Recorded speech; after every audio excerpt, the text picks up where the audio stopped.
40 साल पहले हमारे गांव कैसे दिखते थे? उस समय के लोग किस तरह अपनी जिंदगी चलाते थे? किसान भाई खेती और पशुपालन कैसे करते थे और कौन कौन से पशु पालते थे? अंत में हम यह भी जानेंगे कि आजकल मर्द गांव की लड़कियों से शादी करने की चाहत क्यों रखते हैं। दोस्तों, यह 1980 के दशक का दौर है जब भारत जैसे गरीब देश में टेक्नोलॉजी, रेडियो और टीवी लोगों के घरों तक पहुंचने लगे थे। लोगों को यकीन नहीं हो रहा है कि जो सिनेमा कभी पैसे देकर सिनेमा घरों में देखा जाता था, वह टीवी और दूरदर्शन के जरिए गांव-गांव तक पहुंच रहा है। वह दिन आज जितने महंगे नहीं थे, लोगों के जीवन में अद्भुत शांति थी। वह समय हमारे जीवन का स्वर्णिम समय माना जाता था और यह युग प्रेम और मानवता का था, जबकि पड़ोसी के रिश्तेदार पूरे इलाके के रिश्तेदार थे और घर की बेटी पूरे क्षेत्र की बेटी थी। लेकिन अब सिर्फ दिखावा करने का समय आ गया है। आज से 40 साल पहले की वह जिंदगी कहीं खो गई है। अब कोई किसी दूसरे के घर टीवी देखने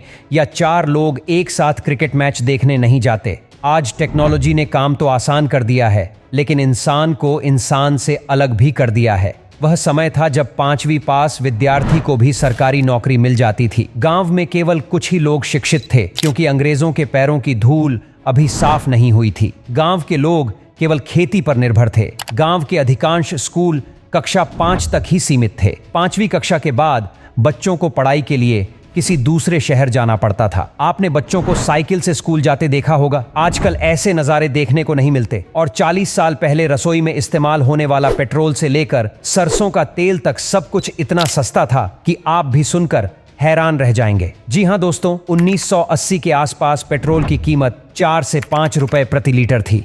वहीं डीजल 1 से 2 रुपए के बीच बिकता था। अब सोचिए, आजकल 4 रुपए की कीमत में क्या ही आता है और चावल कौन नहीं खाता। तो 1980 के आसपास चावल की कीमत केवल 1 रुपए प्रति किलोग्राम थी। 40 साल पहले कई अन्य चीजें सस्ती थीं। तब बिजली एक बड़ी समस्या थी।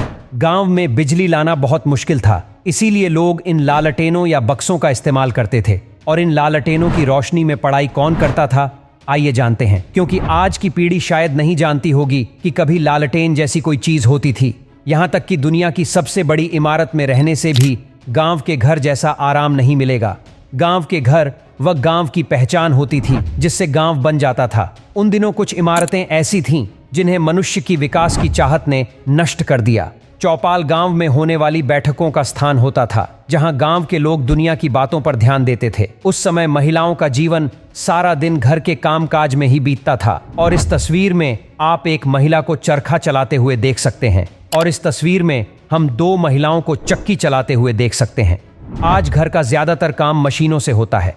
अब लोग कपड़े भी वॉशिंग मशीन से धोते हैं। और आज से 40 साल पहले जब महिलाएं घर का सारा काम करती थीं, तो वे इसी तरह घर के बाहर बैठी रहती थीं। 50 साल पहले गांव में सिर्फ बाल विवाह होते थे। वहीं पहले के समय में भी महिलाएं इसी पारंपरिक तरीके से बैठकर रोटी बनाती थीं। दोस्तों, यह तो थी गांव की बात, लेकिन 40 साल पहले हमारे शहर कैसे दिखते थे? यह मूल वीडियो भारत के शहर मुंबई का है, जिसे सपनों का शहर भी कहा जाता है। तो क्या आपने देखा कि 40 साल पहले मुंबई, इसके लोग और मुंबई की सड़कें कैसी दिखती थीं? आप देख सकते हैं कि लोगों की दिनचर्या, वाहन और सड़कें हमें कैसी दिखती है। और यह वही शहर थे जो 40 साल पहले दिखते थे। आजकल यह नज़ारा बिल्कुल बदल गया है और सिनेमा जगत के लिए भी स्वर्ण युग था। ऐसा भी माना जाता है कि 1960 से 1980 तक बॉलीवुड यानी हिंदी सिनेमा ने अपना स्वर्णिम युग देखा। उस समय बॉलीवुड अपने चरम पर था। रामायण और महाभारत जैसे ऐतिहासिक टीवी सीरियल को कौन भूल सकता है। उन्होंने न सिर्फ टीवी सीरियल दिए, बल्कि वह हमारे लिए एक ऐसा इमोशन थे जिसे सोचकर आज भी लोग रो पड़ते हैं। 1980 का दशक ऐसा समय था जब सब कुछ सुचारू रूप से चल रहा था। देश को आजाद हुए अभी 30 साल ही हुए थे, इसीलिए लोगों में ज्यादा जागरूकता नहीं थी। लोगों में कुछ मानवता थी, जिसके कारण लोग आरामदायक जीवन जी रहे थे। तो दोस्तों, क्या आपको गांव का जीवन पसंद है या शहर का? कमेंट में जरूर बताइए।